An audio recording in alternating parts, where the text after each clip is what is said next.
ஏய், இங்க நான் தான் கிங்கு. நான் வச்சதான் ரூல்ஸ். அந்த ரூல்ஸ் எனக்கு இஷ்டத்துக்கு அப்பப்போ மாத்திட்டே இருப்பேன். அது கப்சிப்புன்னு கேட்டு ஃபாலோ பண்ணணும். அதை விட்டுட்டு ஏதாவது அடாவடித்தலை பண்ண நினைச்ச உன்னை கண்ட துண்டமா வெட்டி கழிச்சு போட்டுடுவேன். ஹொக்கும், டைகர் கா ஹொக்கும்.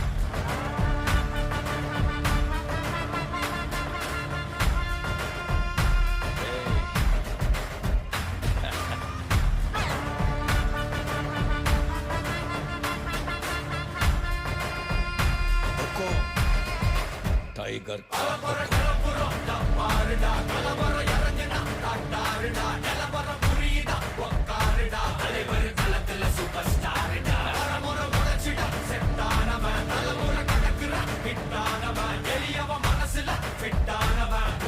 ஜெயிச்சிட உரித்தானவன் நடக்கிற நடம